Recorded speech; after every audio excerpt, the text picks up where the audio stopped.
జరుగుతున్న అన్యాయం గురించి మాట్లాడడానికి తెలంగాణ ఎందుకు వచ్చింది? తెలంగాణ భౌగోళిక తెలంగాణ కాదు, సబ్బండ వర్గాల కోసం, సకల జనుల కోసం వచ్చింది.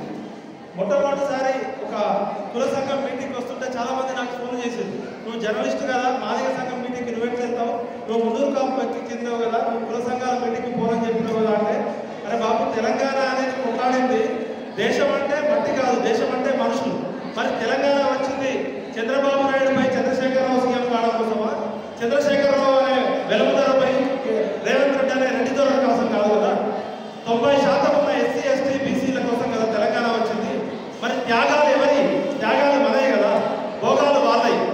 ఆ రోజు వీర తెలంగాణ సాయుధ పోరాటం కానీ, 69 ప్రత్యేక తెలంగాణ ఉద్యమం కానీ, ఆ తర్వాత వచ్చిన నక్సలైట్ పోరాటం కానీ, తర్వాత వచ్చిన అనేక ఉద్యమాల్లో నేను ఒక జర్నలిజం స్కాలర్గా చూస్తే ఎక్కువ మంది త్యాగం చేసింది, ఎక్కువ మంది ప్రాణత్యాగం కోల్పోయింది మన మాదిగ బిడ్డలే.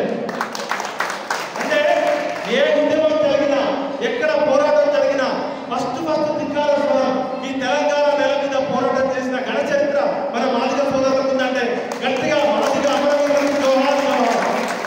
అది ఎర్ర జెండా కావచ్చు, నీలి జెండా కావచ్చు, ఏ జెండా కావచ్చు, ప్రాంతం కోసం జరిగిన పోరాటమైన, అస్తిత్వం కోసం జరిగిన పోరాటమైన, ఎందుకు మాదిగలకు ఇక్కడ శక్తి వచ్చిందంటే ఈ భారతదేశ మూలవాసులు మీరే. జమ్మూ దేశం, జమ్మూ ద్వీపం అంటారు కదా, ఒకప్పుడు పురాణాలలో కూడా జాంబవంతుడు మన మాదిగ పురాణ హీరోనే. అదేవిధంగా మన ఆడబిడ్డ అరుంధతి కూడా మాదిగ అంతే.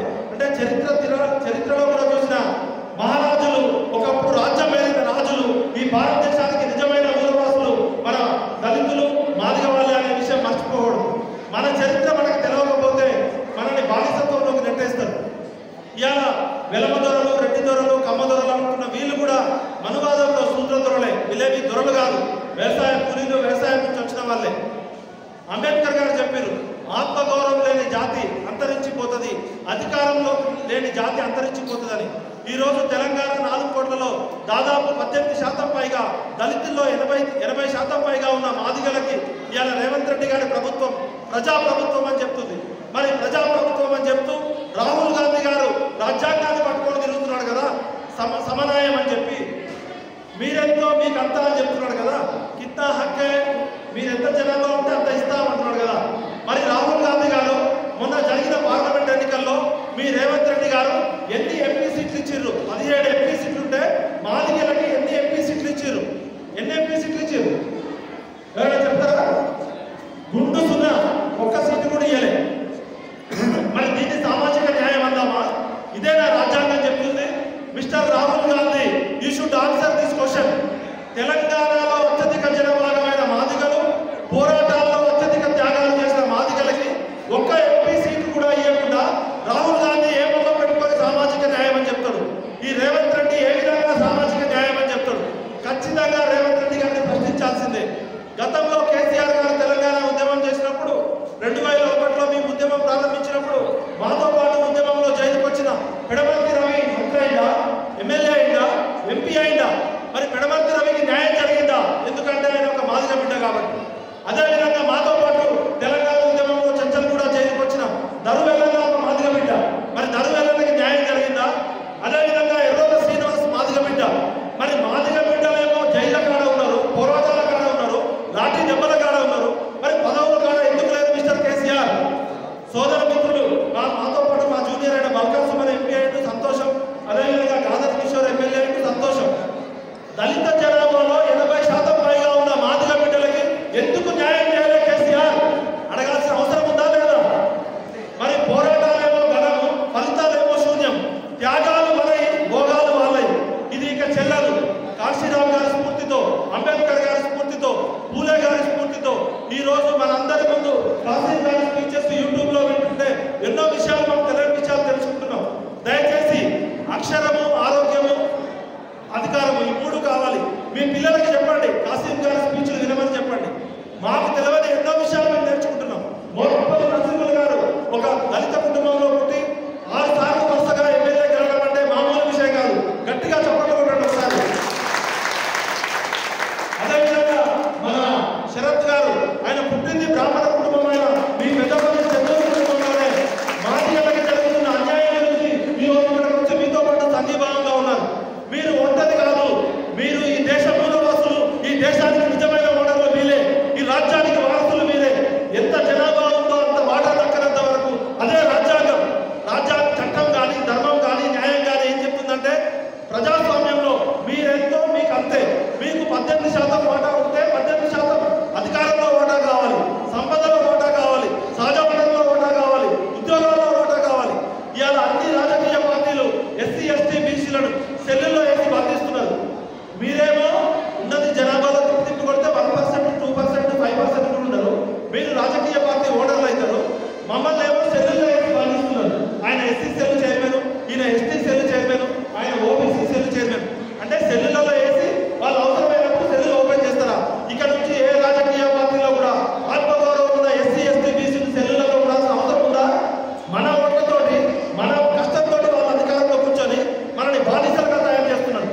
రెడ్డి దొరలు 50 ఏళ్ళు పరిపాలించారు.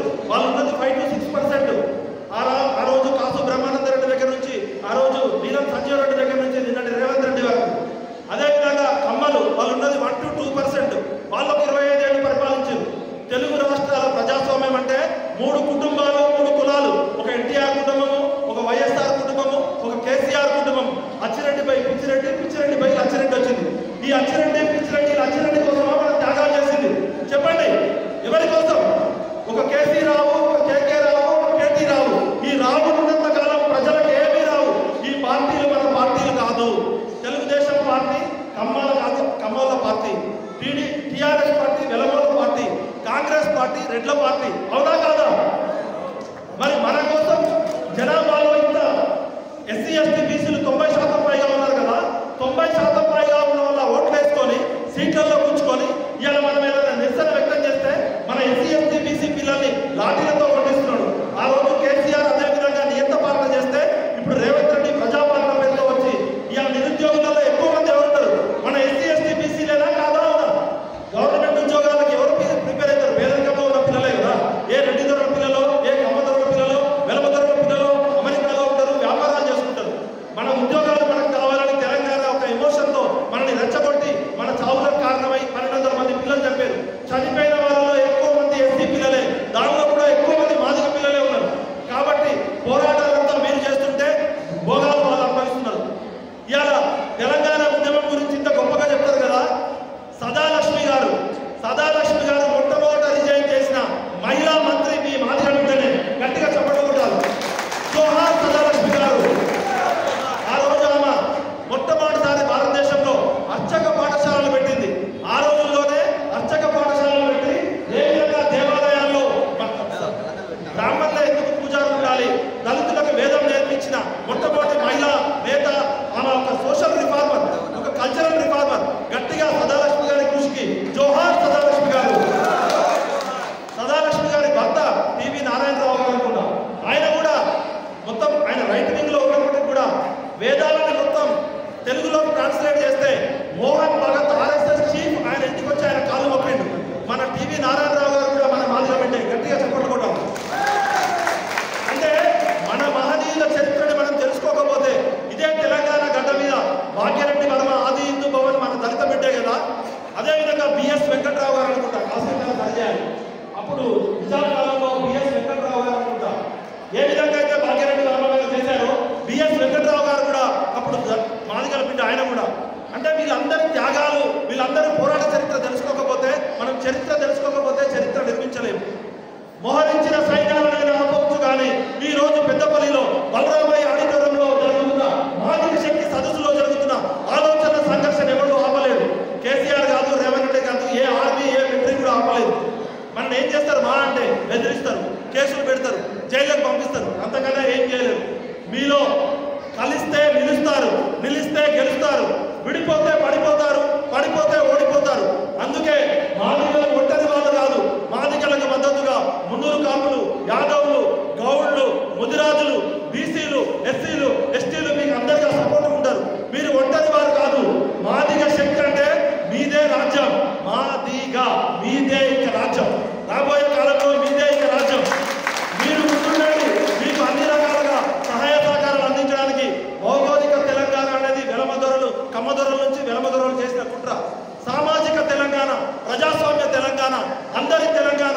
ఇది కొందరి తెలంగాణ కాదు, పిడికెడు మంది పెద్దందాల కోసం వచ్చింది కాదు తెలంగాణ. అందరి తెలంగాణ కావాలి, అభివృద్ధి తెలంగాణ కావాలి, ఆరోగ్య తెలంగాణ కావాలి, సంతోష తెలంగాణ కావాలి. ఇవన్నీ కావాలంటే మాదిగలకి ఎంత జనాభా ఉందో అంత వాట దక్కాల్సిందే. ఈ రోజు సమాజంలో జరుగుతున్న సంఘర్షణలో కింది స్థాయిలో పోరాటం చేస్తూ పేదరికంలో ఉంటూ ఆత్మగౌరవాన్ని నింపుకొని ఎక్కడ మాదిగలు ఉంటే అక్కడ డప్పు చప్పుడు ఉంటుంది. ఊర్లో ఈ ప్రపంచంలో మొట్టమొదటి జర్నలిస్ట్ ఎవరైనా ఉన్నారంటే మాదిగలే. ఊర్లో సమాచారాన్ని చేరవేసేది డప్పు దరువు ద్వారా, మాదిగ డప్పు ద్వారా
దళితుల్లో ఈ రాష్ట్రంలో ఒక 2-3 కుటుంబాల చేతిలో, ఒక మల్లు కుటుంబమో, ఒక గుడిసెల కుటుంబమో, లేకపోతే ఇంకో పెట్టుబడిదారుల చేతిలో, ధనికులలో మాత్రమే ఇస్తున్నారు.